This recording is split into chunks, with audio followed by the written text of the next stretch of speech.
The 20-year-old was accused of owing one employee's wages from May to August in 2013, totaling $207,000, as well as failing to follow a labor tribunal order from the same year to settle the owed wages and other payments of nearly $340,000. Zheng, who was the chairman of the now-defunct Hong Kong Mercantile Exchange at the time, pleaded guilty to 2 charges. The prosecution said it will apply for a compensation order. In mitigation, the defense team said Zheng had injected all his assets, $600 million worth of it, into the Mercantile Exchange in an attempt to resuscitate it and is ridden with debt now. The defense added Zheng is currently unemployed and also faces a bankruptcy petition. Magistrate Veronica Hearn questioned why Zheng had the money to save the company but not to pay his staff, and suspected his failure to pay wages was a calculated decision. In response, Zheng's lawyer said if the company doesn't survive, employees can't survive. The defense team pleaded with the magistrate for discretion to turn down the compensation order application. The lawyers insisted that Zheng would pay the owed wages, but he's financially unable to. But the magistrate said not having money is absolutely not grounds for mitigation. Calling the case serious, she said a jail sentence would be appropriate, but would first wait for a social service report. Sentencing was set for April the 20th, and Zheng was granted $5,000 bail. The defense then requested for a lower sum and asked if Zheng could be given 24 hours to pay it before finally agreeing to pay the full amount within this afternoon. A man charged with assaulting a reporter at the Mong Kok Occupy site last year has been sentenced to 4 weeks in jail. 56-year-old So Si-kit had earlier pleaded guilty to punching RTHK reporter Mak Kawai last October. Mak needed stitches at the corner of his eye, and his glasses and recording equipment were damaged. The magistrate said the defendant showed remorse, but pointed out a suspended sentence or social service is not enough of a deterrent for a wounding case. The magistrate gave So a 4-week jail term and ordered him to pay for the damage to the reporter's glasses and equipment. The Hong Kong University Council, the governing body of the university, is holding a meeting to discuss a review report on the handling of donations by legal scholars Johannes Chan and Benny Tai.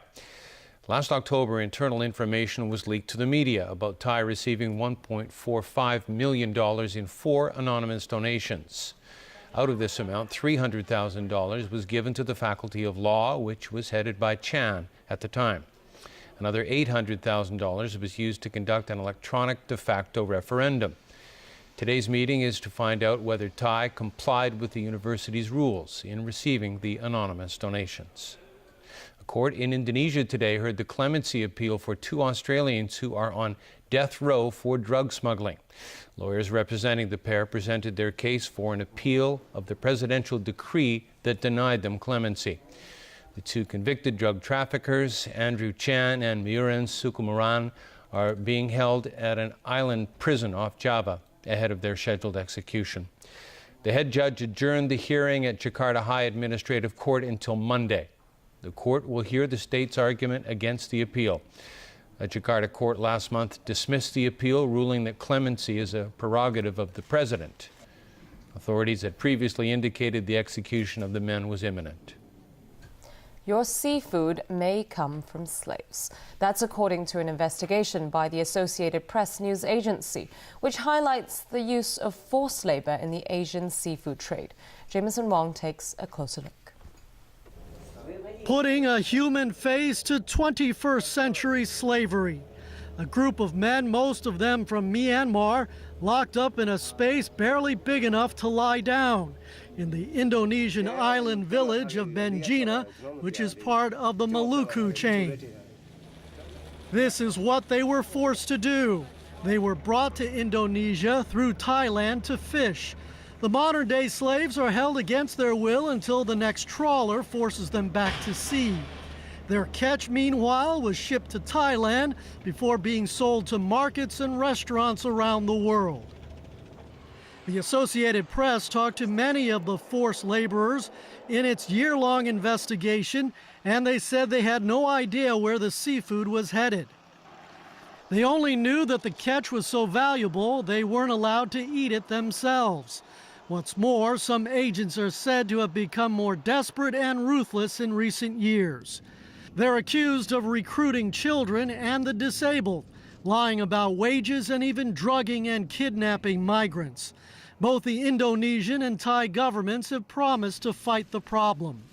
The new government has launched, a policy to crack down illegal fishing practices, because we see that this is the bottom of the problem.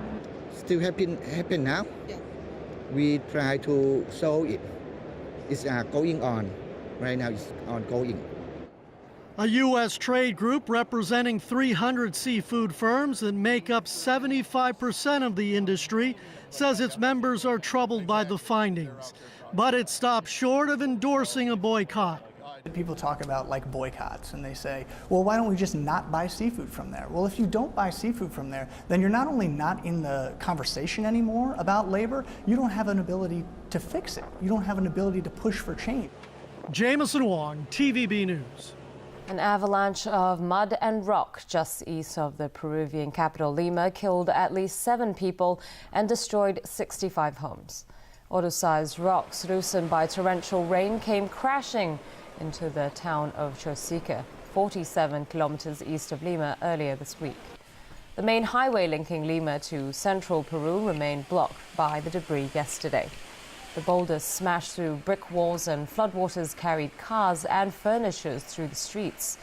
And it may get worse. Peru's weather service is predicting heavy coastal rain for the rest of the month. All right, Chris, over to you for sports. Thanks. Hong Kong's Adderley Fung is set to make more racing history when the ultimate goal of becoming a Formula One pilot. The 25-year-old has signed on as development driver for the Lotus F1 team. Last year, Fung took part in an F1 test with Sauber. Having driven F1